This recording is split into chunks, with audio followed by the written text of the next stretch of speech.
أعوذ بالله من الشيطان الرجيم بسم الله الرحمن الرحيم رحمة الله وبركاته. إن الحمد لله نحمده ونستعينه ونستغفره ونعوذ بالله من شرور أنفسنا ومن سيئات أعمالنا من يهده الله فلا مضل له ومن يضلل فلا هادي له وأشهد أن لا إله إلا الله وحده لا شريك له وأشهد أن محمدا عبده ورسوله. يا أيها الذين آمنوا اتقوا الله حق تقاته ولا تموتن إلا وأنتم مسلمون.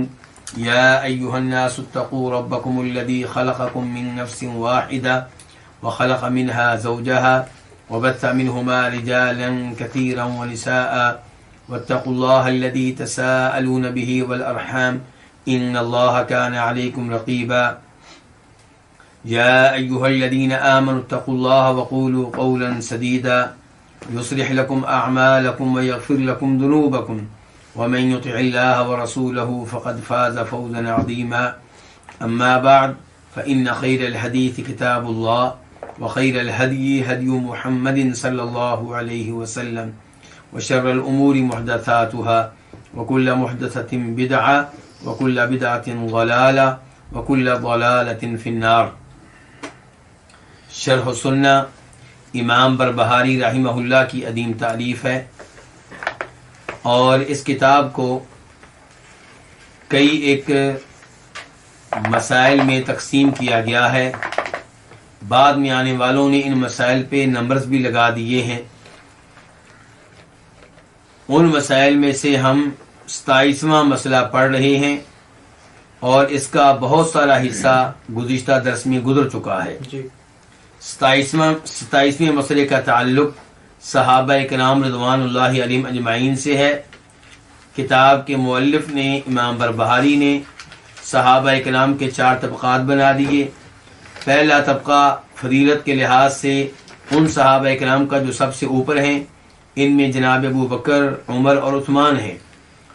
دوسرا طبقہ ان 7 صحابہ کرام کا جو 10 مبشرہ میں سے ہیں، پہلے 3 صحابہ کرام کے بعد.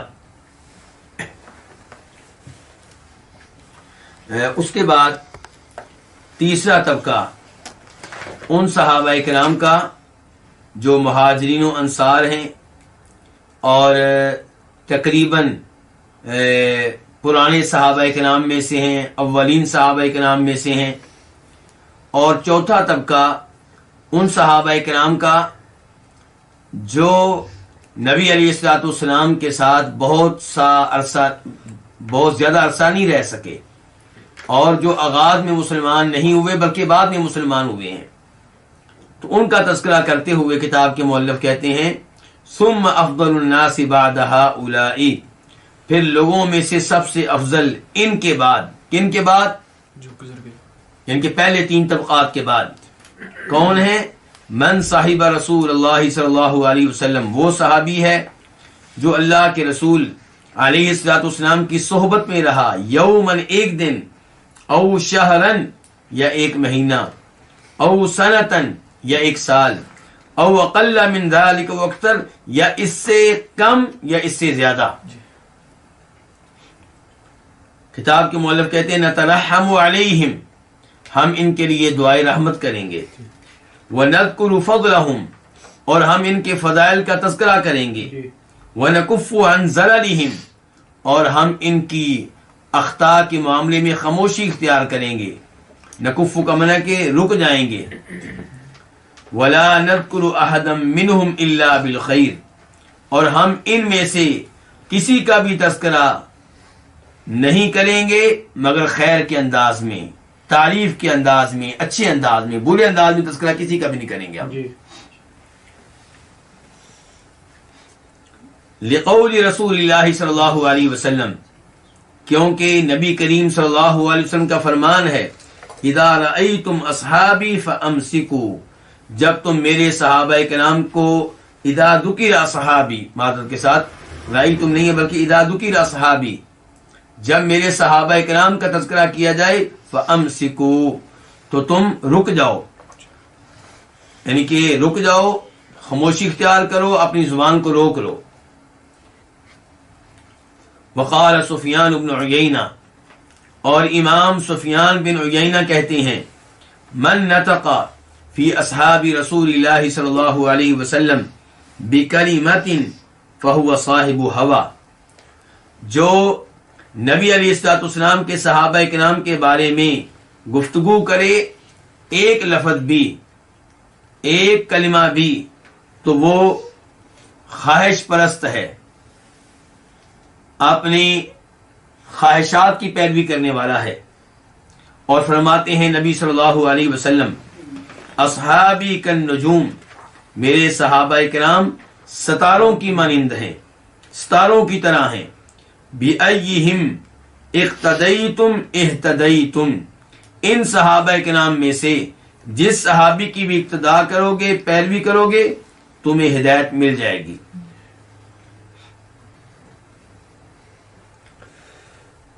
یہ تھا ترجمہ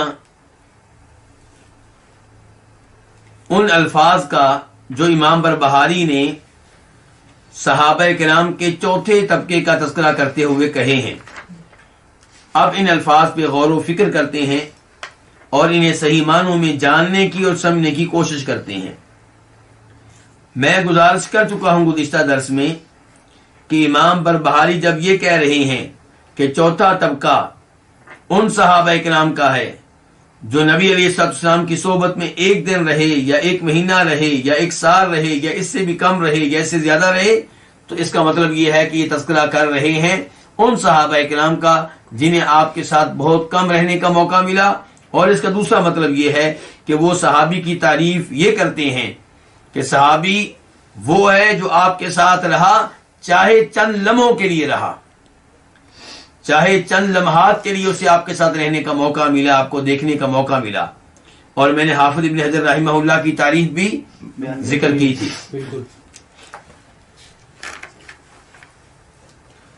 یہاں پہ امام بربہاری رحمہ اللہ نے صحابہ کرام کے بارے میں کیا کہا کہ ہم ان کے لیے دعائے رحمت کریں گے اور ان کے فضائل کا تذکرہ کریں گے اور ان کی اخطاء کے معاملے میں خاموشی اختیار کریں گے، اور جب بھی ان کا تذکرہ کریں گے خیر کے انداز میں کریں گے۔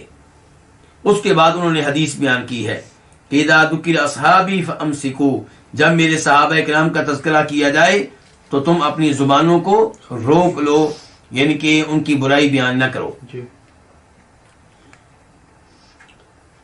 یہ الفاظ جو امام بربہاری نے صحابہ کرام کے بارے میں کہے ہیں، صحابہ کرام کے بارے میں اہل سنت والجماعت کا عقیدہ ذکر کیا ہے۔ صحابہ کرام کے بارے میں اہل سنت والجماعت کا عقیدہ امام طحاوی نے بھی ذکر کیا ہے۔ کس نے؟ امام طحاوی۔ اور امام طحاوی کے بارے میں ذکر کر چکا ہوں کہ یہ حنفی عالم دین ہیں اور محدث ہیں، مفسر ہیں، فقیہ ہیں۔ انہوں نے جو عقیدہ لکھا ہے اسے علماء کرام میں بہت اہمیت ملی ہے، بلکہ بہت سے مدارس میں یہ عقیدہ پڑھایا جاتا ہے، بہت سے مدارس میں عقیدہ پڑھایا جاتا ہے۔ تو آئیے دیکھتے ہیں کہ امام طحاوی صحابہ کرام کے بارے میں اہل سنت والجماعت کا عقیدہ کیا ذکر کرتے ہیں۔ وہ کہتے ہیں وَنُحِبُّ أَصْحَابَ رَسُولِ اللَّهِ صلی اللہ علیہ وسلم، ہم نبی کریم صلی اللہ علیہ وسلم کے صحابہ کرام سے محبت کرتے ہیں۔ تو یہ پہلی چیز ہے جو انہوں نے ذکر کی ہے کہ اہل سنت والجماعت صحابہ کرام سے نفرت نہیں کرتے بلکہ صحابہ کرام سے محبت رکھتے ہیں۔ اس کے بعد کہتے ہیں دوسرے نمبر پہ وَلَا نُفْرِطُ فِي حُبِّ أَحَدٍ مِّنْهُمْ، کسی بھی صحابی سے محبت میں ہم غلو نہیں کرتے، مبالغہ نہیں کرتے، حد سے آگے نہیں بڑھتے۔ یہ بھی بڑی اہم بات ہے، ورنہ آپ نے دیکھا ہوگا کہ کئی لوگ کسی ایک صحابی سے اس قدر محبت کرتے ہیں کہ محبت میں غلو کرتے ہیں، حد سے آگے نکل جاتے ہیں۔ مثال کے طور پہ امیر المؤمنین جناب علی رضی اللہ تعالی عنہ، اس میں کوئی شک و شبہ نہیں کہ ان سے محبت ایمان کی علامت ہے، ان سے بغض و عداوت یہ ایمان سے محرومی اور منافقت کی دلیل ہے. لیکن اس کا مطلب یہ نہیں ہے کہ محبت میں ہم حد کو تجاوز کر دیں, حد سے آگے نکل جائیں. محبت کی ایک حد ہوتی ہے. خود اللہ کے رسول نے اپنے بارے میں کہا تھا صلی اللہ علیہ وسلم نے کہ لا تطرونی کما اطرت النصارى ابن مریم, کہ میری شان بیان کرتے ہوئے, میرا مقام بیان کرتے ہوئے, مجھ سے محبت کا اظہار کرتے ہوئے, مجھ سے عقیدت کا اظہار کرتے ہوئے حد سے آگے نہ بڑھنا, حد سے آگے نہ نکلنا, جیسے عیسیٰ علیہ السلام کی شان بیان کرتے ہوئے حد سے آگے نکل گئے. تو اس لیے محبت کی, عقیدت کی ایک حد ہوتی ہے, اس حد سے آگے نکلنے کی, اس کو تجاوز کرنے کی اجازت نہیں ہے. اب لوگ جناب علی سے محبت کرتے ہوئے کیا کر رہے ہیں؟ مشکل کشا قرار دیتے ہیں, حاجت روا قرار دیتے ہیں, اور سمجھتے ہیں کہ انہیں مشکل اوقات میں پکارنا چاہیے, اور جو پکارے گا وہ اس کی مدد کرتے ہیں. بلکہ یوں سمجھا جاتا ہے کہ جیسے کائنات کا پورا نظام انہی کے ہاتھ میں ہو. اور کئی لوگ ان سے محبت کا اظہار کرتے ہوئے ان کی شان نبی علیہ الصلوۃ والسلام سے بھی زیادہ بیان کرتے ہیں, اور کئی لوگ ان کی شان بیان کرتے ہوئے انہیں شیخین یعنی کہ جناب ابوبکر, جناب عمر سے آگے بڑھا دیتے ہیں. تو یہ کیا ہے؟ مبالغہ ہے, یہ کیا ہے؟ غلو ہے. اور امام طحاوی کہتے ہیں کہ ہم ایسے عقیدے سے لا تعلق ہیں. ہمارا عقیدہ کیا ہے کہ ولا نفرط فی حب احد منہم, ہم کسی بھی صحابی سے محبت میں حد سے آگے نہیں نکلتے. نمبر 3 کہتے ہیں, تیسرا پوائنٹ صحابہ کرام کے تعلق سے, تیسرے نمبر پہ جو ہمارے عقیدہ ہے وہ یہ ہے کہ ولا نتبرأ من احد منہم, ہم کسی بھی صحابی سے لا تعلقی کا اعلان نہیں کرتے, برات کا اعلان نہیں کرتے, کسی بھی صحابی پہ تبرہ نہیں کرتے, کسی بھی صحابی پہ دشنام ترازی نہیں کرتے. یہ بھی بڑی اہم بات ہے. ایک انتہا یہ ہے کہ کسی صحابی سے محبت میں آپ حد سے آگے نکل جائیں, ان کی شان کو اللہ تعالی کے برابر کر دیں, یا اللہ کے رسول کے برابر کر دیں, یا اللہ کے رسول سے آگے بڑھا دیں, یا جناب ابوبکر عمر سے آگے بڑھا دیں. اور دوسری طرف کیا ہے کہ آپ کسی صحابی سے نفرت کا اظہار کریں, لا تعلقی کا اعلان کریں, برات کا اظہار کریں, اور اس پہ تبرہ کریں, تہمتیں لگائیں, مذاق اڑائیں, اور انہیں منافق قرار دیں, جیسا کہ کئی لوگ یہ معاملہ کرتے ہیں. کس کے ساتھ؟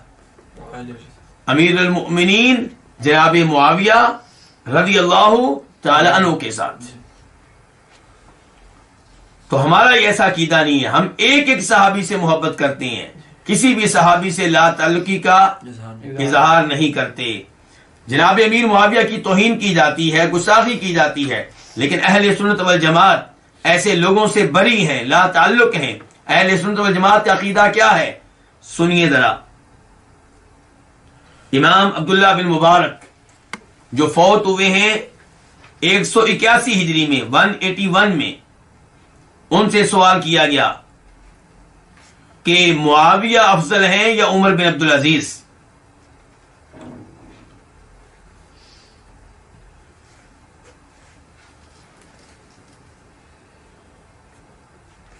یہ سوال کیوں کیا جاتا ہے کہ معاویہ افضل ہیں یا عمر بن عبدالعزیز؟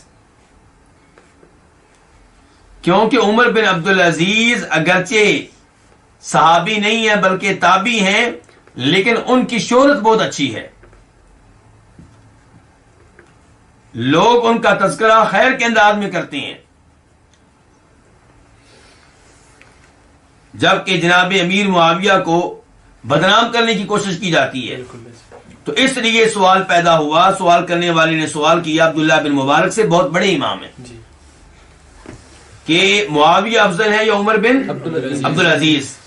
تو فرماتے ہیں اس کے جواب میں کہ معاویہ رضی اللہ تعالی عنہ کے ناک کے نتنوں میں نبی علیہ الصلوۃ والسلام کی صحبت میں رہتے ہوئے جو غبار داخل ہوا, جو مٹی داخل ہوئی, وہ بھی عمر بن عبدالعزیز سے افضل ہے.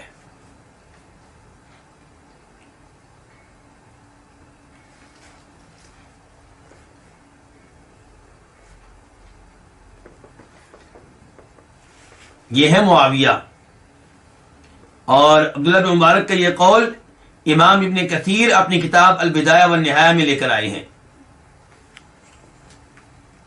دوسرے نمبر پہ یہی سوال کیا گیا امام معافی بن عمران سے، اور معافی بن عمران یہ فوت ہوئے ہیں 185 ہجری میں، 185۔ تو وہ یہ سوال سن کے ناراض ہوئے، غصے میں آ گئے، اور سوال کرنے والے سے کہنے لگے اتجعل رجلا من الصحابۃ مثل رجل من التابعین، کیا تم تابعین میں سے ایک آدمی کی شان کو، اس کے مقام کو صحابہ کرام میں سے ایک آدمی کے برابر کر رہے ہو؟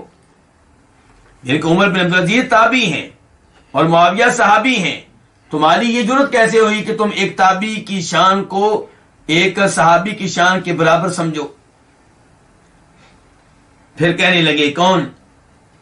معافی بن عمران کہنے لگے معاویۃ صاحبہ، معاویہ تو اللہ کے رسول کے صحابی ہیں، وصہرہ، اور معاویہ تو نبی علیہ الصلوۃ والسلام کے سارے ہیں، وکاتبہ، اور معاویہ تو اللہ کے رسول علیہ الصلوۃ والسلام کے کاتب ہیں، آپ کے لیے وحی لکھا کرتے تھے، وامینہ علی وحیہ، اور معاویہ تو وہ ہیں جن پہ اللہ کے رسول علیہ الصلوۃ والسلام نے اعتماد کیا ہے وحی کے معاملے میں۔ یعنی کہ یہ معاویہ عمر بن عبدالعزیز ان کے برابر کیسے ہو سکتے ہیں؟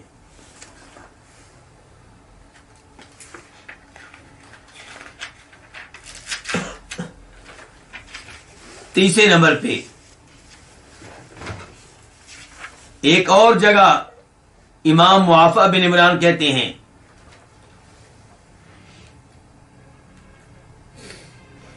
کہ معاویہ عمر بن عبدالعزیز جیسے 600 لوگوں سے افضل اور بہتر ہیں۔ یعنی کہ ایک طرف معاویہ ہوں اور ایک طرف عمر بن عبدالعزیز جیسے کتنے لوگ ہوں؟ 600۔ تو معاویہ ان 600 سے بھی افضل اور بہتر ہوں گے۔ اس کو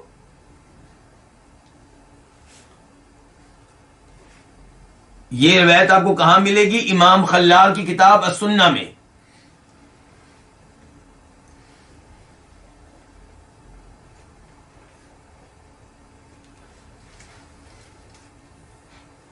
چوتھے نمبر پہ امام احمد بن حنبل، ان سے پوچھا گیا یہی سوال۔ کیا سوال؟ کہ معاویہ افضل ہیں یا عمر بن عبدالعزیز؟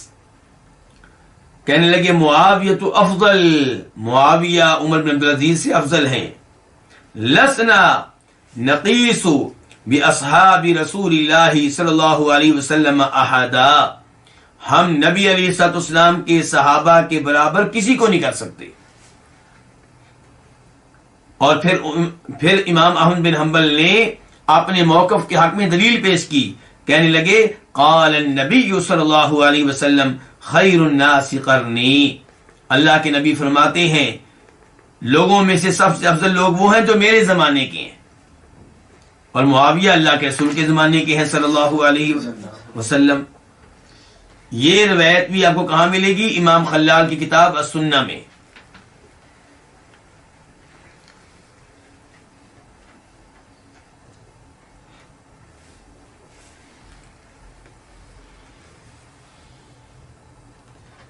میں نے آپ کے سامنے دلائل نہیں رکھے، کیا رکھے ہیں؟ علماء کرام کے اقوال، تاکہ آپ کو پتا چلے کہ اہل سنت والجماعت کا جناب معاویہ کے بارے میں عقیدہ کیا رہا ہے۔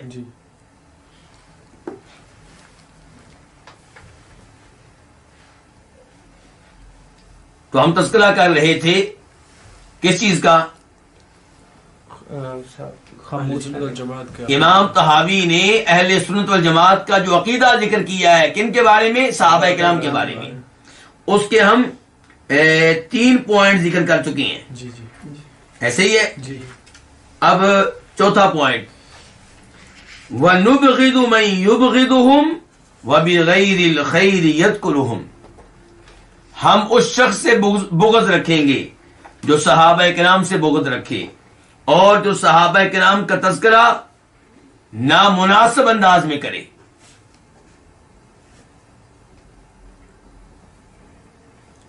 اس جملے پہ غور کیجئے. پھر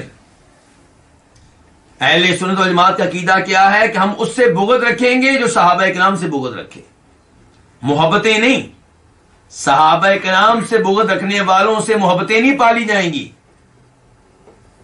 اہل سنت والجماعت کا عقیدہ یہ ہے کہ جو صحابہ کرام سے بغض رکھے ہم اس سے بغض رکھیں گے، اور اس سے بھی بغض رکھیں گے جو صحابہ کرام کا تذکرہ نامناسب انداز میں کرتا ہے. اب آپ جانتے ہیں کہ ایک گروہ ایسا ہے جو صحابہ کرام کا پیدائشی طور پہ دشمن ہے. وہ اپنے بچے کو ہوش سنبھالتے ہی صحابہ کرام کی دشمنی پلا دیتے ہیں، اس کے دل میں ڈال دیتے ہیں، اسے سبق دیتے ہیں صحابہ کرام سے دشمنی کا. ایسے لوگوں کو رافضی کہا جاتا ہے. لیکن وہ لوگ جو اپنے آپ کو رافضی نہیں کہتے اور کہتے ہیں کہ ہم صحابہ کرام کو ماننے والے ہیں، لیکن صحابہ کرام کا تذکرہ غیر مناسب انداز میں کرتے ہیں، ان کے اوپر تنقید کرتے ہیں، انہیں برا بھلا کہتے ہیں، ان کے اوپر الزامات لگاتے ہیں، ان کے اوپر تہمتیں لگاتے ہیں، ہم ایسے لوگوں سے بھی بغض رکھیں گے. موجودہ زمانے میں اس کی واضح ترین مثال کون آدمی ہے؟ مرزا علی مرزا. جی اللہ تعالیٰ آپ سب کو اس کی گفتگو سننے سے محفوظ رکھے. میں یہ کبھی نہیں کہوں گا کہ آپ اس کی گفتگو سنیں، کیونکہ ہم نے تو اس سے بغض رکھنا ہے. لیکن جنہوں نے سنی ہے وہ جانتے ہیں کہ وہ چند صحابہ کرام کے پیچھے پڑا ہوا ہے اور ان کی غلطیاں تلاش کرتا رہتا ہے اور غلطیوں کو بڑھا چڑھا کر پیش کرتا ہے، مرچ مسالہ لگاتا ہے، اور اس موقع پہ ایسے خوش ہو رہا ہوتا ہے کہ جیسے اس نے کسی کافر ملک کو فتح کر لیا. خصوصاً جناب امیر معاویہ، اور کبھی کبھی وہ کبار صحابہ کرام کے پیچھے بھی پڑ جاتا ہے. میں نے شاید پہلے بھی ایک بار مثال دی تھی کہ وہ تذکرہ کرتا ہے اس حدیث کا جو بخاری شریف میں آئی ہے کہ نبی علیہ الصلوۃ والسلام نماز پڑھ رہے تھے، سجدے کی حالت میں تھے، تو ابو جہل اور اس کے ساتھیوں نے نبی علیہ الصلوۃ والسلام کے پاک جسم کے اوپر، پاک پشت کے اوپر اونٹ کی غلاظت پھینک دی. نبی علیہ السلام سجدے کی حالت میں. عبداللہ بن مسعود اس روایت کو بیان کرتے ہیں، وہ کہتے ہیں کہ مجھ میں اتنی جرت نہیں تھی کہ میں وہ غلاظت آپ کے جسم سے اتارتا. سیدہ فاطمہ آئیں، انہوں نے یہ غلاظت آپ کے جسم سے اتاری. یقیناً یہ سیدہ فاطمہ کا بہت بڑا کارنامہ ہے، اور ہم سیدہ فاطمہ سے اللہ کے فضل و کرم سے محبت کرتے ہیں، اور ایسا واقعہ سن کر ہماری ان سے محبت بڑھ جاتی ہے. اب علی مرزا جب یہ واقعہ بیان کرتا ہے تو کیا کہتا ہے کہ سیدہ فاطمہ نے اس غلاظت کو اتارا، ابو بکر نے نہیں اتارا. اب سننے والا یہ سمجھے گا کہ شاید سیدنا ابو بکر وہاں پہ موجود تھے اور انہوں نے غلاظت اتارنے کی جرت نہیں کی، جبکہ اس روایت میں سیدنا ابو بکر کا تذکرہ قطعی طور پہ نہیں ہے. سیدنا ابو بکر نبی علیہ السلام کے دفاع کے معاملے میں بہت بہادر واقع ہوئے ہیں. صحیح حدیث ہے، وہ بھی بخاری مسلم کی حدیث میں سے ہے کہ نبی علیہ السلام نماز پڑھ رہے تھے تو ایک کافر نے آپ پہ حملہ کرنے کی کوشش کی، تو سیدنا ابو بکر نے اسے روکا، اسے ٹوکا، اسے پیچھے کیا اور نبی علیہ السلام کا دفاع کیا. تو آپ دیکھ لیں کہ علی مرزا کا طریقہ واردات کیا ہے.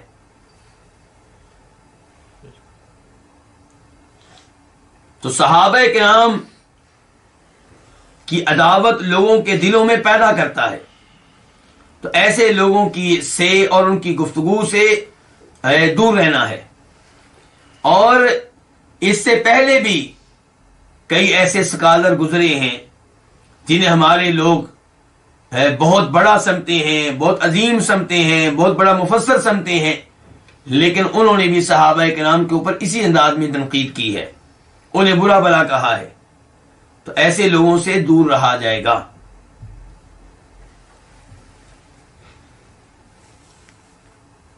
پانچواں پوائنٹ، صحابہ کرام کے بارے میں ہمارا عقیدہ کیا ہے؟ کون بیان کر رہے ہیں؟ امام طحاوی کہتے ہیں وَلَا نَذْكُرُهُمْ إِلَّا بِخَيْرٍ، ہم جب بھی صحابہ کرام کا تذکرہ کریں گے خیر کے انداز میں کریں گے، اچھے انداز میں کریں گے، بہترین انداز میں کریں گے۔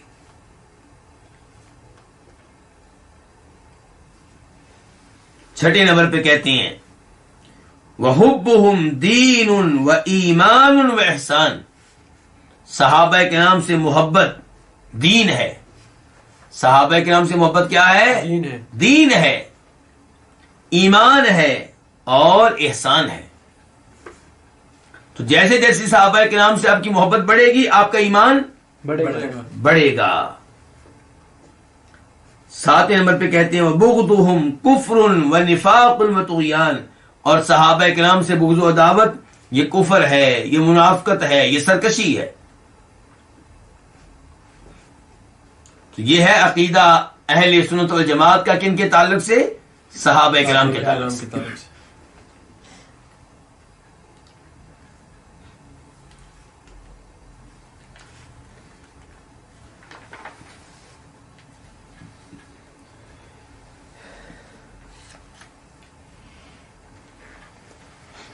جناب امیر معاویہ اور ان جیسے کئی لوگ جو شروع میں مسلمان نہیں ہوئے بعد میں مسلمان ہوئے، کئی لوگ ایسے صحابہ کرام کو اہمیت نہیں دیتے، ان پہ تنقید کرتے ہیں، انہیں برا بھلا کہتے ہیں۔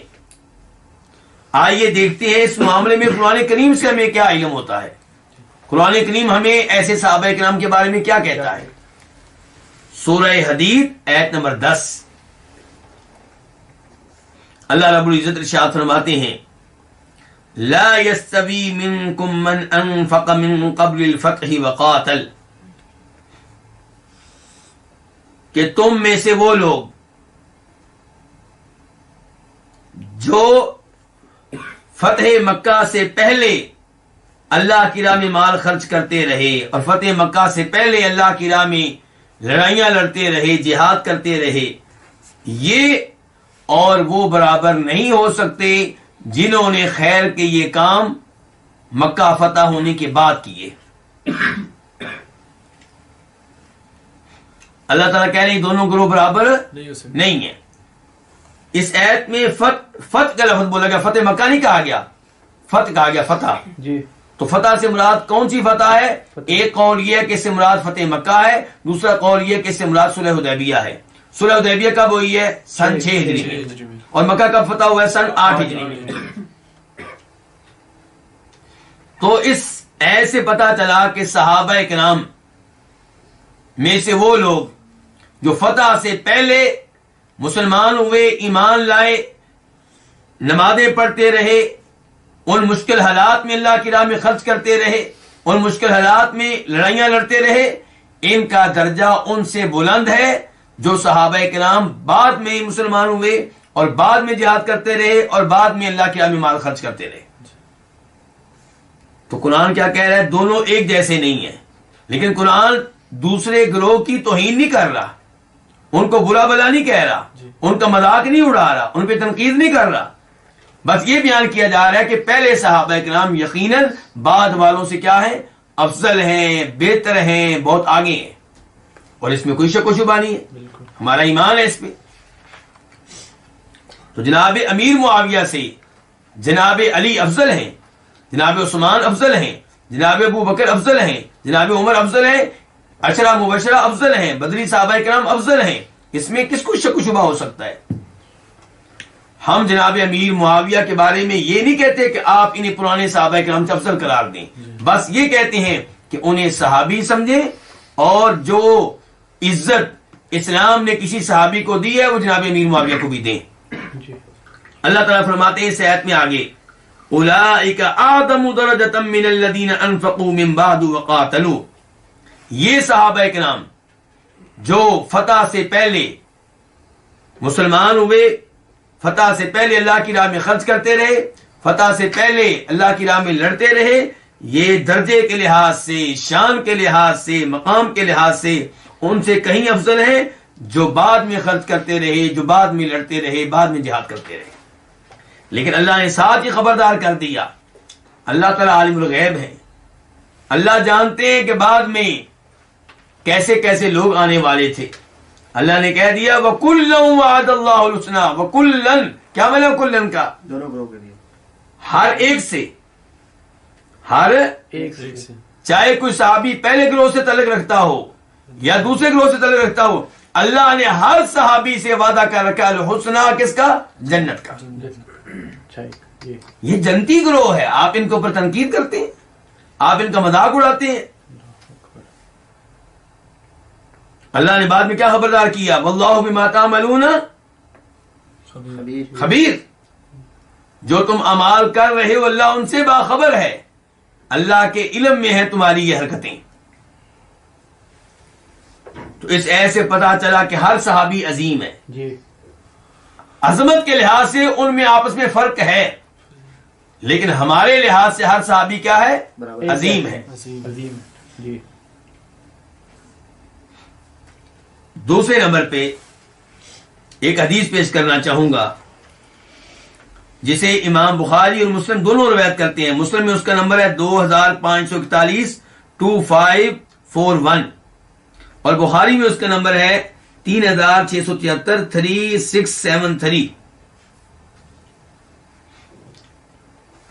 اور جو الفاظ میں ذکر کروں گا یہ مسلم شریف کے ہوں گے۔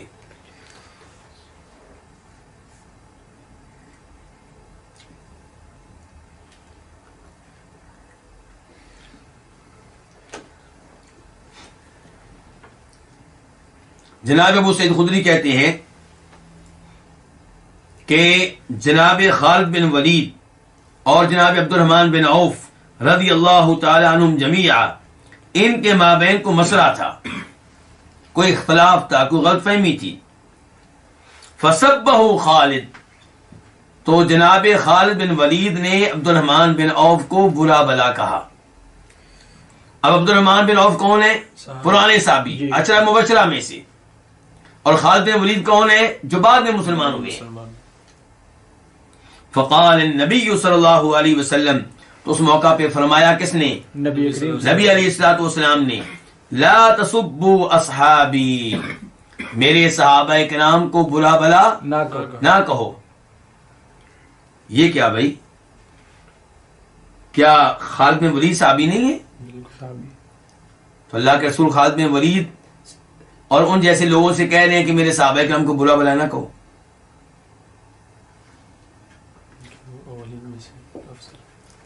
یہ اہم پوائنٹ ہے، اس کو یاد رکھیے گا۔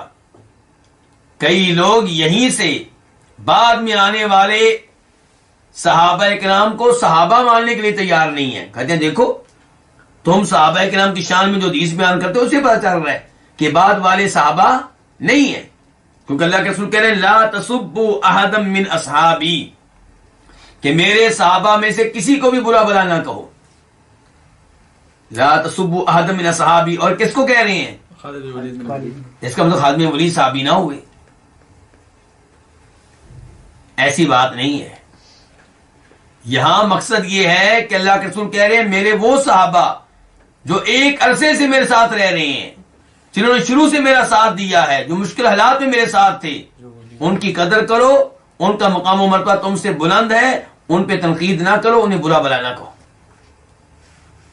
تو فرمایا لا تسبوا احد من اصحابی، میرے صحابہ کرام میں سے کسی کو بھی برا بلا نہ کہو۔ فإن أحدكم، کیونکہ تم میں سے کوئی، لو انفق مثل احد ذهبا، اگر تم میں سے کوئی احد پہاڑ جتنا سونا خرچ کرے اللہ کی راہ میں، ما ادرک مد احدہم ولا نصیفا، اور میرے ان صحابہ کرام نے جن پہ تم تنقید کر رہے ہو، اگر کسی نے اللہ کی راہ میں آدھا کلو گندم دی ہے، آدھا کلو کھجوریں دی ہیں، یا اس سے بھی کم دی ہیں، ایک پاؤ دی ہیں، تمہارا احد پہاڑ کے برابر دیا ہوا گولڈ ایک طرف، اور میرے کسی صحابی کا اللہ کی راہ میں دیا ہوا ایک پاؤ گندم کا یا کھجوروں کا ایک طرف، میرے صحابی کا یہ دیا ہوا صدقہ تمہارے صدقے سے زیادہ بلند و بالا ہے، عظمت والا ہے، شان والا اللہ رب العزت کے ہاں۔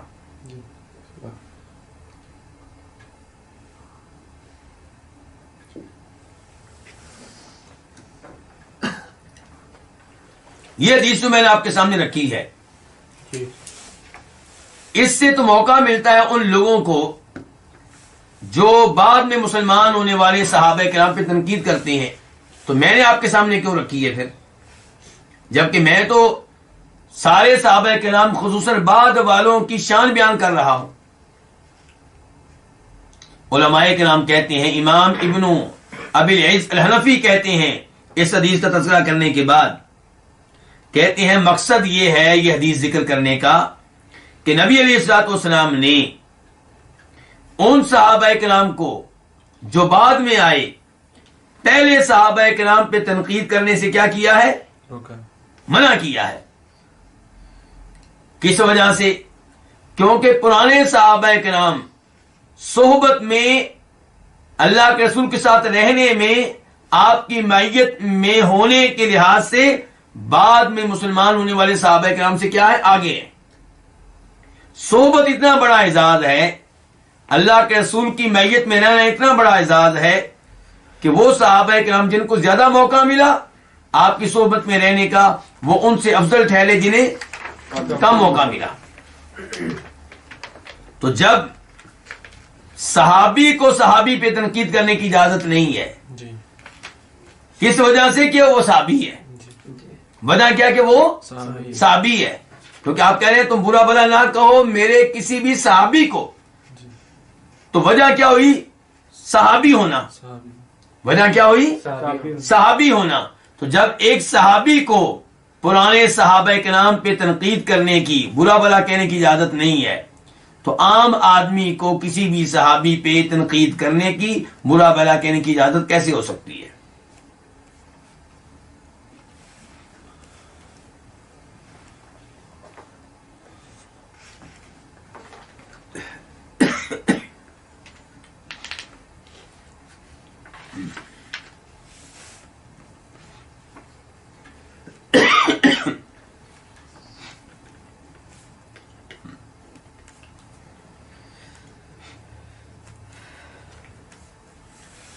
تو یہ ہے عقیدہ صحابہ کرام کے تعلق سے۔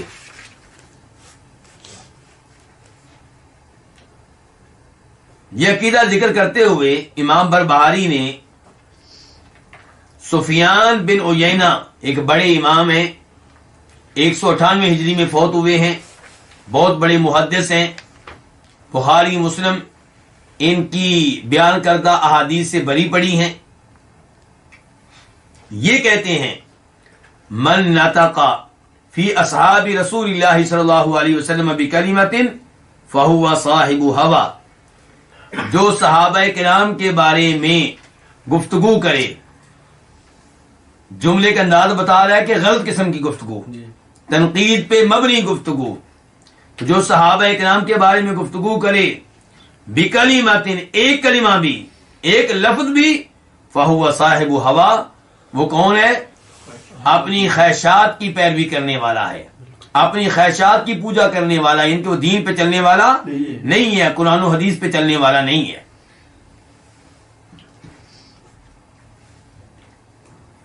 سفیان بن عیینہ کا یہ قول، اس کی سند کیا ہے، امام بربہاری نے کہاں سے لیا ہے، مجھے اس معاملے میں کوئی کامیابی نہیں مل سکی، لیکن میں یہاں پہ ایک دو قول اور ذکر کر دوں گا۔ پہلے نمبر پہ قول ہے جناب عبداللہ بن عمر کا۔ عبداللہ بن عمر کا یہ قول روایت کرتے ہیں امام احمد اپنی کتاب فضائل الصحابہ میں۔ کس میں؟ فضائل الصحابہ میں، اور وہاں پہ اس کا نمبر ہے 20۔ عبداللہ بن عمر کہتے ہیں لا تسبوا اصحاب محمد، نبی علیہ الصلوۃ والسلام کے صحابہ کرام کو برا بلا نہ کہو، ان پہ تنقید نہ کرو۔ فَلَمَقَامُ أَحَدِهِمْ سَاعَةً خَيْرٌ مِنْ عِبَادَةِ أَحَدِكُمْ 40 سَنَةً۔ ان صحابہ کرام میں سے کسی ایک کا نبی علیہ الصلوۃ والسلام کی معیت میں ایک گھڑی رہنا، چند لمحوں کے لیے اللہ کے رسول کے ساتھ رہنا، تمہاری 40 سال کی عبادت سے بہتر ہے۔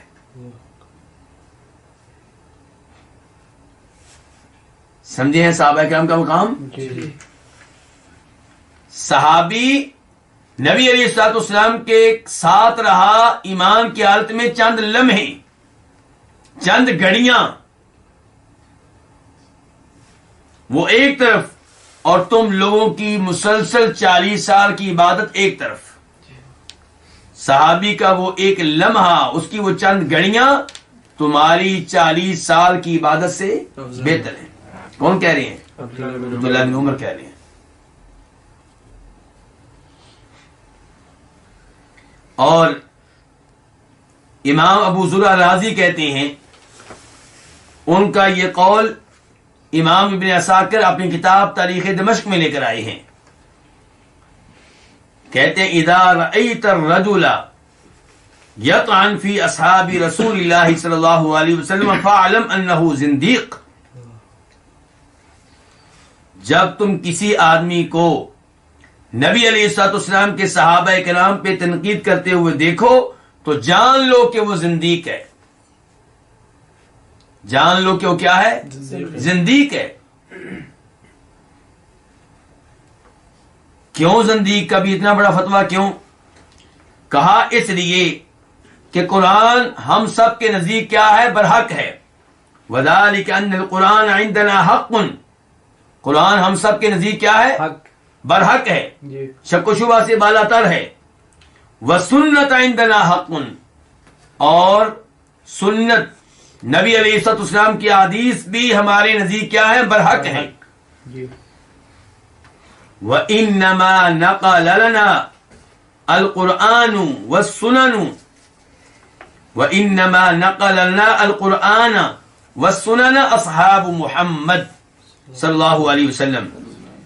قرآن و سنت جو ہمارے نزدیک برحق ہیں، جن پہ ہم ایمان رکھتے ہیں، انہیں ہم تک پہنچانے والے کون ہیں؟ صحابہ کرام۔ احادیث ہم تک کن کے ذریعے پہنچی؟ صحابہ کرام کے ذریعے۔ قرآن ہم تک کن کے ذریعے پہنچا؟ صحابہ کرام کے ذریعے۔ یہ کون کہہ رہے ہیں؟ امام ابو زرع رازی، بہت بڑے امام ہیں، بہت بڑے محدث ہیں۔ کہتے ہیں وَهَؤُلَاءِ يُرِيدُونَ أَن يَجْرَحُوا شُهُودَنَا، صحابہ کرام پہ تنقید کرنے والے، انہیں برا بلا کہنے والے، ان پہ جرح کرنے والے ہمارے ان گواہوں کو مشکوک بنانا چاہتے ہیں، ہمارے ان راویوں کو مشکوک بنانا چاہتے ہیں، جن کے ذریعے قرآن پہنچا، جن کے ذریعے حدیث پہنچی، ان کو مشکوک بنانا چاہتے ہیں۔ کیوں؟ لِيُبْطِلُوا الْكِتَابَ وَالسُّنَّةَ، تاکہ کتاب و سنت کو باطل قرار دے سکیں، غلط قرار دے سکیں۔ کیونکہ جب راوی کتاب و سنت کو نقل کرنے والے مشکوک ہو جائیں گے تو کتاب و سنت سے بھی اعتماد اٹھ جائے گا۔ امام زرع راضی کہتے ہیں وَالْجَرْحُ بِهِمْ أَوْلَى وَهُمْ زَنَادِقَةٌ، جرح، تنقید، تان صحابہ کرام پہ نہیں ہونا چاہیے، ان ظالموں پہ ہونا چاہیے جو صحابہ کرام پہ تنقید کرتے ہیں، اور یہ سب زندیق ہیں۔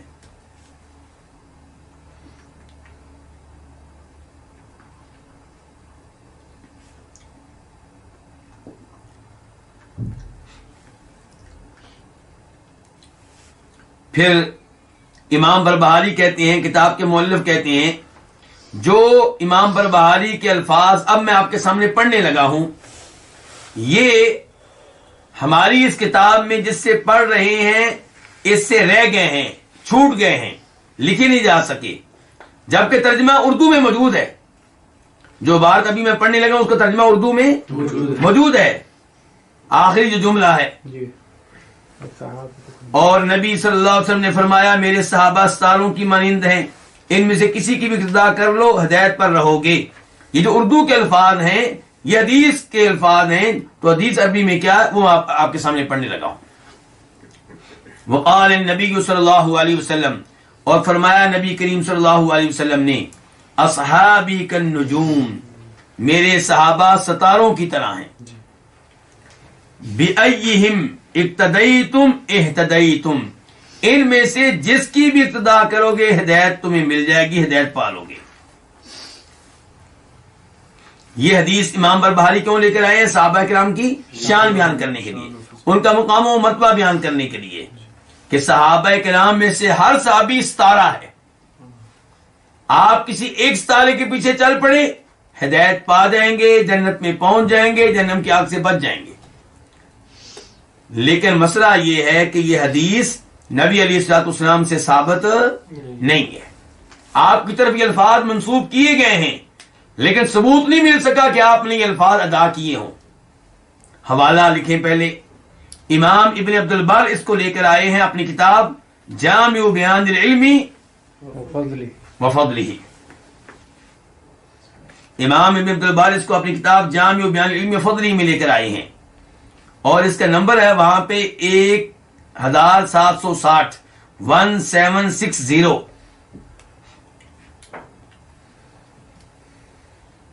اور امام ابن عبد البر اس کو لانے کے بعد خود ہی کہتے ہیں ھذا اسناد لا تقوم به حجہ، کہ یہ حدیث جس سند کے ذریعے آئی ہے وہ اس قابل نہیں ہے کہ جس کے اوپر اعتماد کیا جا سکے. ابن عبد البر خود ہی بتانا چاہ رہے ہیں کہ یہ الفاظ ثابت نہیں ہے نبی علیہ الصلوۃ والسلام سے. اور امام ابن حزم کہتے ہیں ھذہ روایت ساقطہ، یہ روایت اس قابل نہیں ہے کہ اس کی طرف دیکھا جائے، التفات کیا جائے، اس کو اہمیت دی جائے. اور شیخ البانی رحمہ اللہ اس روایت کو لے کر آئے ہیں اپنی کتاب السلسلہ الضعیفہ میں، وہ کتاب جو انہوں نے خاص کی ہے من گڑت اور ضعیف روایات کے لیے، وہاں اس کو لے کر آئے ہیں. اور وہاں پہ اس کا نمبر ہے 58. اور کہا ہے کہ موضوع، شیخ البانی کیا کہتے ہیں کہ یہ کیا ہے؟ موضوع ہے، وضع کردہ ہے، خود ساختہ ہے، گڑی گئی ہے، اللہ کے رسول کے الفاظ نہیں ہیں.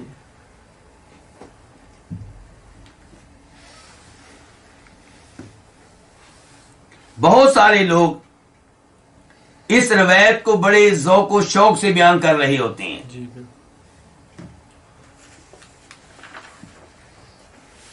اور وہ سمجھتے ہیں کہ شاید ایسی روایت بیان کر کے ہم دین کی اور صحابہ کرام کی خدمت کر رہے ہیں. لیکن یہ اسلام کی خدمت نہیں ہے، کیونکہ اسلام نے جس شخصیت کو یہ مقام دیا ہے کہ آپ ان کی پیروی کریں گے تو ہدایت پائیں گے، وہ ایک ہی ہے. وہ کون ہے؟ جناب محمد صلی اللہ علیہ وسلم. صحابہ کرام کا مقام و مرتبہ بہت اونچا ہے، علم کے پہاڑ ہیں، لیکن معصوم نہیں ہیں. ان کو یہ درجہ نہیں دیا جا سکتا کہ جس صحابی کے بھی آپ پیچھے لگ جائیں گے، جس کی بھی آپ اقتداء کریں گے، جس کی بھی آپ تقلید کریں گے، آپ جنت میں پہنچ جائیں گے، آپ کو ہدایت مل جائے گی. کیونکہ صحابہ کرام معصوم نہیں ہے، اس لیے کہیں نہ کہیں ان سے غلطی ہو جاتی ہے. اگرچہ یہ غلطیاں ایسی نہیں ہیں کہ جن کی وجہ سے ان کے مقام و مرتبے میں کوئی کمی آئے. ان کے کارنامے اتنے زیادہ ہیں، ان کی عبادات اتنی زیادہ ہیں، ان کی تلاوتیں اتنی ہیں، ان کے اذکار اتنے ہیں، ان کا علم اتنا ہے کہ یہ چند اخطاء ان کے مقام و مرتبہ پر اثر انداز نہیں ہوتی. لیکن یہ بات طے ہے کہ صحابہ کرام معصوم نہیں ہیں، اور ہم پہلے پڑھ چکے ہیں ہمارا عقیدہ کیا ہے. امام طحاوی نے کیا کہا تھا؟ لا نفرط فی حب احد منہم، ہم صحابہ کرام کی محبت میں مبالغہ سے کام نہیں لیتے، غلو سے کام نہیں لیتے. اور یہ مبالغہ ہے یہ کہنا کہ کسی بھی صحابی کی آپ تقلید کر لیں. یہاں پہ میں امام ابن حزم رحمہ اللہ کے چند الفاظ آپ کے سامنے رکھنا چاہوں گا جن کا تعلق ہے اسی روایت سے.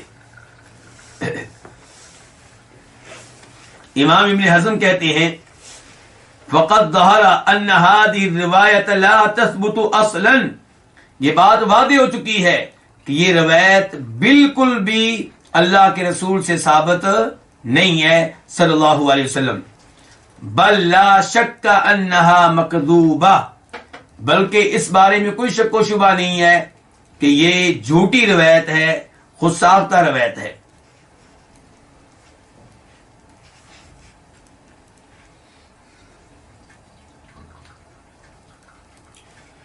امام ابن حزم کی چونکہ بات بہت لمبی ہے تو میں نے عبارت کے کچھ حصے حذف کر دیے ہیں. تو آگے چل کے وہ کہتے ہیں وَقَدْ نَهَا تَعَالَى عَنِ التَّفَرُّقِ وَالْاخْتِلَافِ بِقَوْلِهِ وَلَا تَنَازَعُوا، اللہ رب العزت نے قرآن حکیم میں وَلَا تَنَازَعُوا کہہ کر اختلاف سے، فرقہ واریت سے، باہمی تقسیم سے روکا ہے، منع کیا ہے. اللہ تعالیٰ کہتے ہیں وَلَا تَنَازَعُوا، ایک دوسرے سے اختلاف نہ کرو، جھگڑا نہ کرو.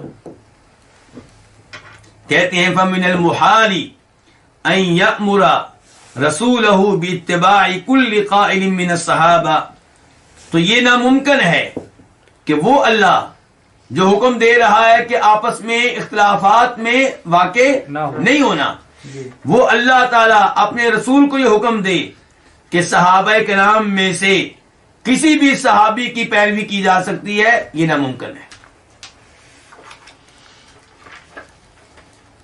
کیسے؟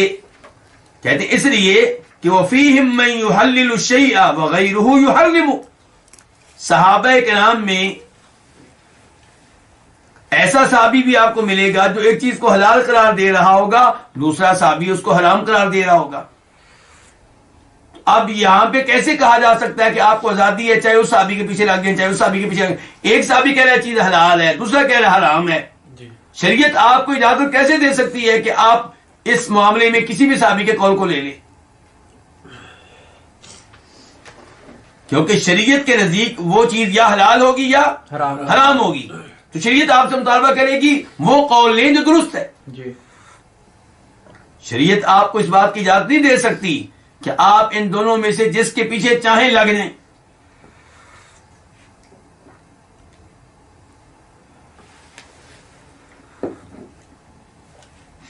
کہتے ہیں کون؟ کس امام کی بات کر رہا ہوں؟ ابن حزم کی.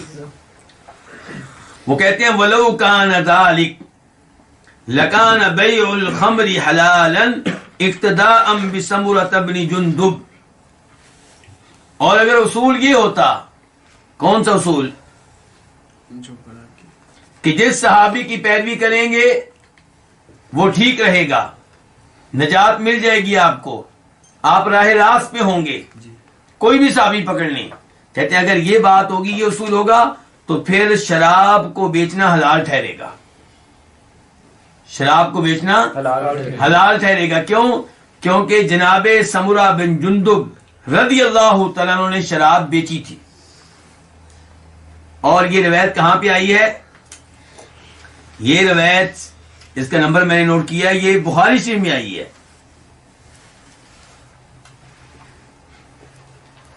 اور مسلم شریف میں بھی آئی ہے. مسلم شریف میں اس کا نمبر ہے 1582 1582. عبداللہ ابن عباس کہتے ہیں کہ جناب عمر فاروق کو یہ بات معلوم ہوئی کہ سمرہ بن جندب نے شراب بیچی ہے، تو کہنے لگے اللہ بیڑا غرق کرے سمرہ کا، کیا انہیں معلوم نہیں ہے کہ نبی علیہ السلام نے فرمایا ہے کہ اللہ کی لعنت ہو یہودیوں پہ کہ ان پہ چربی حرام تھی، تو انہوں نے کیا کیا؟ چربی کو پگھلایا اور اس کی بیع کرتے رہے، اسے بیچتے رہے.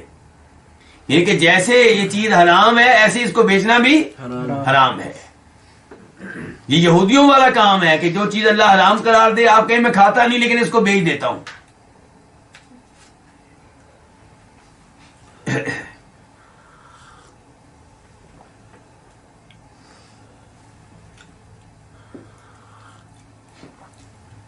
تو لگتا ہی ہے کہ سمرہ بن جندب کو یہ مسئلہ معلوم نہیں تھا کہ جو چیز حرام ہوتی ہے اس کی بیع بھی حرام ہوتی ہے. تو ان کے پاس جو شراب پڑی تھی انہوں نے بیچ ڈالی. کہا گیا ہے کہ یہ شراب ان کے پاس جزیے کے طور پہ آئی تھی، ٹیکس کے طور پہ آئی تھی.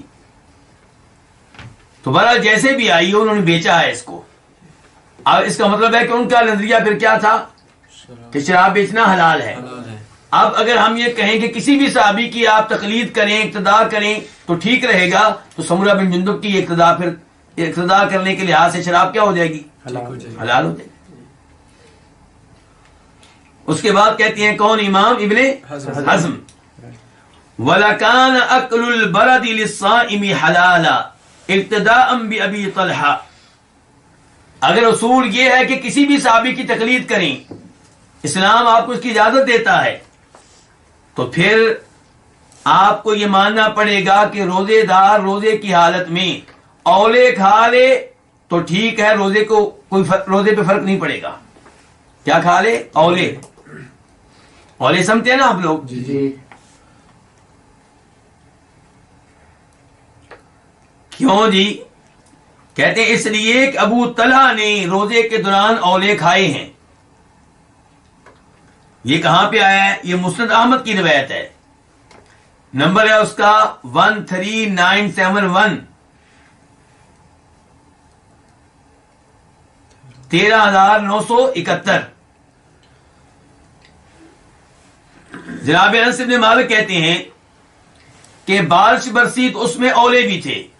ابو طلحہ روزے کی حالت میں تھے تو وہ اولے کھانے لگے. تو ان سے کہا کہ اتاکل وانت صائم، آپ روزے کی حالت میں اولے کھا رہے ہیں؟ تو انہوں نے کہا بھائی یہ اللہ کی طرف سے نازل شدہ برکت ہے. تو اس کا مطلب ہے کہ وہ ان کا خیال یہ تھا کہ اولے جو ہیں یہ کھانے میں کوئی مسئلہ نہیں ہے. تو اگر آپ یہ اصول رکھتے ہیں کہ کسی بھی صحابی کی تقلید کی جا سکتی ہے، تو پھر آپ کو ماننا پڑے گا کہ روزے کی حالت میں اولے کھانے کیا ہے؟ جائز ہے. اس کے بعد کہتے ہیں کون؟ امام ابن حزم. وَلَكَانَ تَرْكُ الْغُسْلِ مِنَ الْإِكْسَالِ وَاجِبًا اقْتِدَاءً بِعَلِيٍّ وَعُثْمَانٍ وَطَلْحَةَ وَأَبِي أَيُّوبَ وَأُبَيِّ بْنِ كَعْبٍ وَحَرَامًا اقْتِدَاءً بِعَائِشَةَ وَابْنِ عُمَرَ. اگر آپ کے ہاں اصول یہ ہے کہ کسی بھی صحابی کی تقلید کی جا سکتی ہے، تو پھر آپ کو یہ بھی ماننا پڑے گا کہ اگر کوئی آدمی اپنی وائف سے جمع کرتا ہے، میاں بیوی والا تعلق قائم کرتا ہے، لیکن اس کا پانی خارج نہیں ہوتا، تو اس پہ غسل نہیں ہے، اس پہ غسل واجب نہیں، حالانکہ وہ پورا تعلق قائم کر چکا ہے، بس یہ ہے کہ اس کا پانی خارج نہیں ہوا. کیوں جی؟ کیونکہ یہ فتویٰ تھا کس کا؟ جناب علی کا، جناب عثمان کا، طلحہ کا، اور یہ تینوں کن میں سے ہیں؟ عشرہ مبشرہ میں سے. اور یہ فتویٰ تھا ابو ایوب انصاری کا، ابی بن کعب کا. دوسری جانب ام المومنین عائشہ کا فتویٰ یہ تھا کہ ایسی شکل میں غسل واجب ہے. اب آپ یہ کہیں کہ کسی بھی صحابی کی تقلید کی جا سکتی ہے، وہ ان کی بھی جو کہیں کہ غسل واجب ہے اور ان کی بھی جو کہیں غسل واجب نہیں ہے، تو بڑی عجیب بات ہوگی.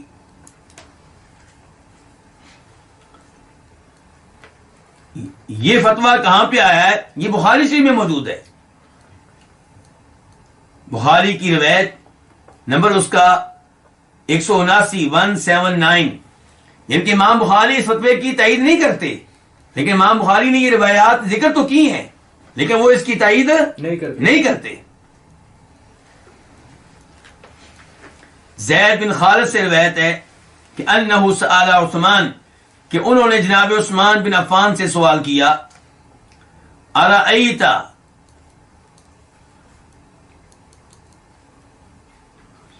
اذا جامع فلم یمنی، اگر کوئی آدمی جماع کرے، بیوی سے میاں بیوی والا تعلق قائم کرے، لیکن اس کا پانی خارج نہ ہو، تو جناب عثمان نے فتویٰ دیا یتوضأ کما یتوضأ للصلاۃ، وضو کر لے جیسے نماز کے لیے وضو کیا جاتا ہے، ان کے غسل نہیں بلکہ کیا کر لے؟ وضو کر لے. وَيَغْسِلُ ذَكَرَهُ، اپنی شرمگاہ کو دھو لے. اور کہنے لگے کہ یہ چیز میں نے اللہ کے نبی سے سنی ہے. کون کہہ رہے ہیں؟ اور یہ بات ان کی ٹھیک ہے. کہ شروع اسلام میں یہی حکم تھا کہ انما الماء من الماء. شروع میں یہ حکم تھا کہ اگر آدمی کا پانی نکلے گا تو تبھی غسل واجب ہوگا, ورنہ غسل واجب نہیں ہوگا.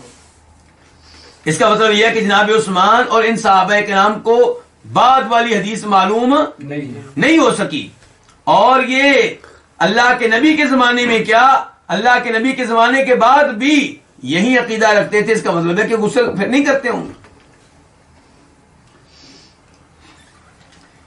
سوال کرنے والے صحابی زید بن خالد کہتے ہیں جناب عثمان کے بعد میں نے یہ مسئلہ پوچھا جناب علی سے, زبیر بن عوام سے, طلحہ بن عبید اللہ سے, ابی بن کعب سے, ان سب نے یہی فتویٰ دیا کہ وضو کر لو.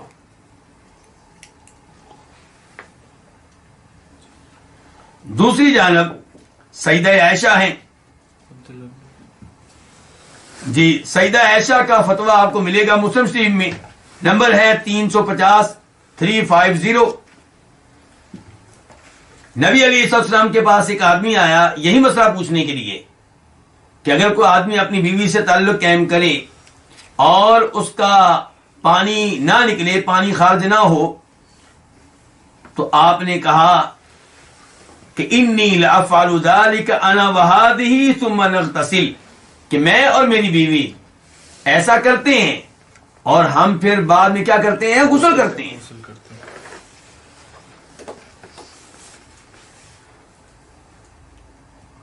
امام ابن حزم کہتے ہیں یہ مثالیں ذکر کرنے کے بعد وَكُلُّ هَذَا مَرْوِيٌّ عِنْدَنَا بِالْأَسَانِيدِ الصَّحِيحَةِ, یہ سب کچھ, یہ ساری روایات صحیح سند کے ساتھ ہمارے پاس موجود ہیں.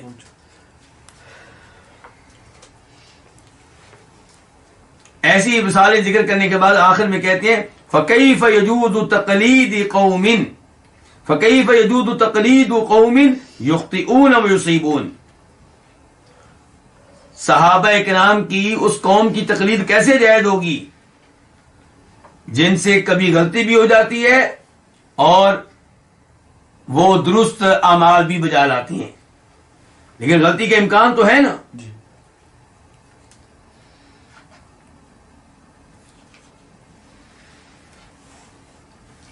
ایک اور مقام پہ کہتے ہیں کون, امام ابن حزم, اور ان کی یہ گفتگو ہم ان کی کون سی کتاب سے لی گئی یہ گفتگو, الاحکام فی اصول الاحکام, الاحکام فی اصول الاحکام.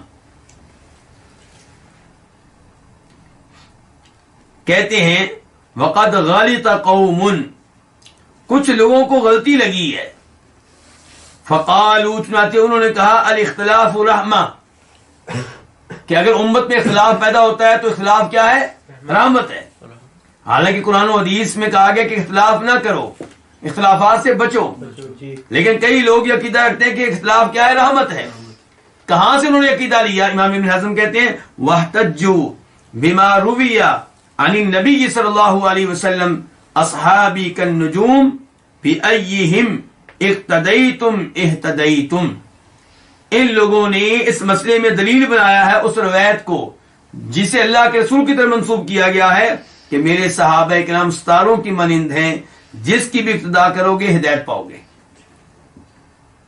امام ابن حزم کہتے ہیں روایت ذکر کرنے کے بعد وَهَذَا الْحَدِيثُ بَاطِلٌ مَكْذُوبٌ مِن تَوْلِيدِ أَهْلِ الْفِسْقِ, یہ حدیث باطل ہے, جھوٹی ہے, اور یہ فاسق اور فاجر لوگوں کی پیداوار ہے. اس کو بنانے والے کون ہیں, گھڑنے والے کون ہیں, فاسق و فاجر قسم کے لوگوں نے یہ گھڑی ہوگی. کیسے پتا چلا جی آپ کو؟ کہتے ہیں لوجوہ ضروریہ, کہتے ہیں چند اسباب کی بنیاد پہ ہمیں پتا چلا. نمبر 1 کہ انہ لم یصح من طریق النقل, کہ یہ اس کی سند ثابت نہیں ہو سکی. کہتے ہیں دوسرے نمبر پہ اس لیے کہ یہ ممکن نہیں ہے کہ آپ اسی چیز کا حکم دیں جس سے آپ روک چکے ہیں, آپ اسی چیز کا حکم دیں جس سے آپ روک چکے ہیں. کیسے جی؟ کہتے ہیں کہ اللہ کے رسول علیہ السلام خود بتا چکے ہیں کہ ابو بکر رضی اللہ عنہ نے ایک خواب کی تعبیر بیان کرنے میں غلطی کی. یہ روایت بخاری کی ہے، نمبر ہے 7046 7046. نبی علیہ السلام سے کسی نے خواب پوچھا، ابو بکر صدیق سن رہے تھے تو کہنے لگے اللہ کے رسول مجھے اجازت دیں میں اس کی تعبیر بیان کروں. انہوں نے تعبیر بیان کی تو اللہ کے رسول نے کہا اخطأت فی بعض وصبت فی بعض، کہ خواب کی تعبیر جو آپ نے بیان کی ہے اس میں کچھ حصہ آپ نے صحیح بیان کیا ہے اور کچھ حصے میں آپ کو غلطی لگی ہے. جی. آگے کہتے ہیں ایسے ہی اللہ کے رسول علیہ الصلوۃ والسلام نے ابو سنابل کو اس فتوے میں غلط قرار دیا جو انہوں نے عدت کے معاملے میں فتویٰ دیا تھا. کیا فتویٰ دیا تھا؟ اس بارے میں حدیث بخاری مسلم اور کئی کتب حدیث میں ہے. بخاری میں اس کا نمبر ہے 3991 3991. اس میں کیا آیا ہے کہ ایک خاتون ہے ان کا نام ہے سبیعہ.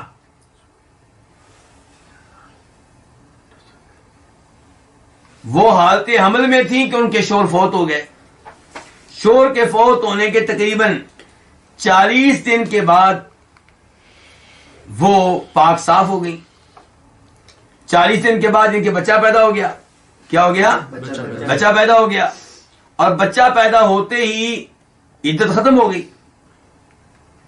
خاوند فوت ہو جائے تو عورت کی عدت کیا ہوتی ہے؟ 4 مہینے 10 دن. سورہ بقرہ میں آیا ہے. لیکن اگر وہ حمل کی حالت میں ہے تو پھر اس کی مدت جو ہے عدت جو ہے وہ 4 مہینے 10 دن نہیں ہے بلکہ ولادت کا ہونا ہے. جب ولادت ہو جائے گی تب عدت ختم ہوگی، چاہے ولادت خان کے فوت ہونے کے 1 دن بعد ہو جائے چاہے اس کے اوپر 9 مہینے لگ جائیں. تو ان کی ہاں ولادت ہوگی خان کے فوت ہونے کے 40 دن کے بعد. اب اس زمانے میں کیا ہوتا تھا، چونکہ عورتیں پاک باز تھیں، پاک دامن تھیں، لوگ بھی پاک باز تھے، پاک دامن تھے، اس لیے جب خاوند فوت ہوتا تو عدت ختم ہوتی تو اس عورت کو نکاح کے لیے پیغام آنا شروع ہو جاتے ہیں. تو ان کو یہ 40 دنوں کے بعد تیار رہنے لگی، خوبصورت کپڑے پہننے لگی، جسم کا اہتمام کرنے لگی. تو ابو سنابل کو پتا چلا یہ صحابی ہیں تو انہوں نے ان پہ تنقید کی، کہا تمہاری عدت 4 مہینے 10 دن ہے.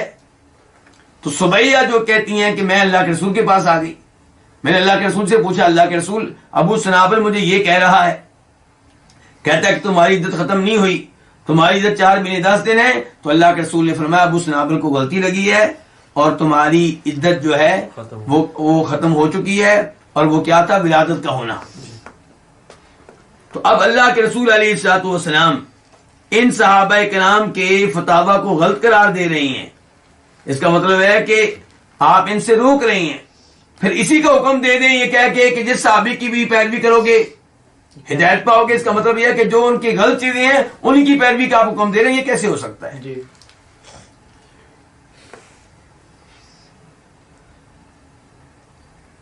تو خلاصہ کلام یہ ہے کہ یہ روایت جو ہمارے معاشرے میں بہت مشہور ہو گئی ہے یہ ثابت نہیں ہے، نہ سند کے لحاظ سے اور نہ معنی مفہوم کے لحاظ سے.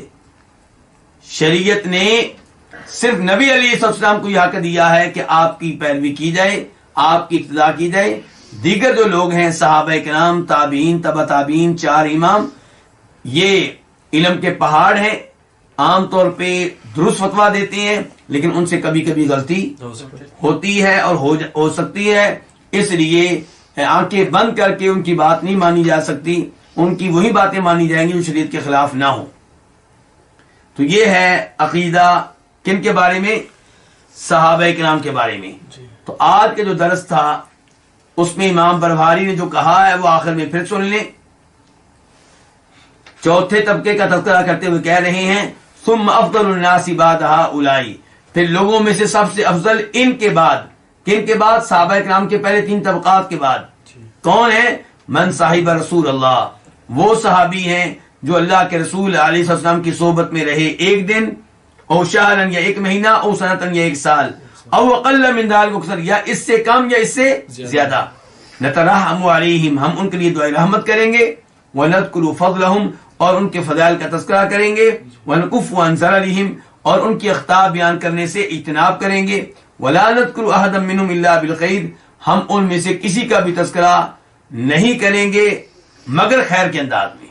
یعنی کہ جب بھی تذکرہ ان میں سے کسی کا کریں گے، کس انداز میں کریں گے؟ خیر کے انداز میں.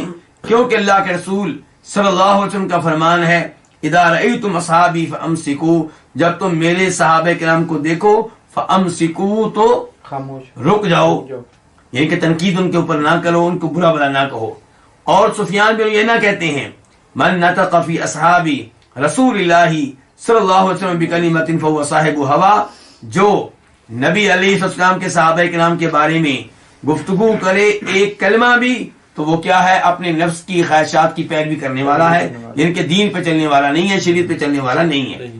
اور فرماتے ہیں نبی علیہ السلام اصحابی کالنجوم، میرے صحابہ کرام ستاروں کی مانند ہیں، جس کی بھی اقتداء کرو گے ہدایت پاؤ گے. اور اس روایت کے بارے میں وعدے کر چکا ہوں کہ یہ من گھڑت ہے، انتہائی ضعیف ہے، اللہ کے رسول سے ثابت نہیں ہے. اللہ رب العزت سے دعا ہے کہ اللہ تعالی ہمیں صحیح عقائد سمجھنے کی، اختیار کرنے کی اور ان پہ عمل پیدا ہونے کی توفیق بخشے. وآخر دعوانا الحمدللہ رب العالمین. جزاکم اللہ.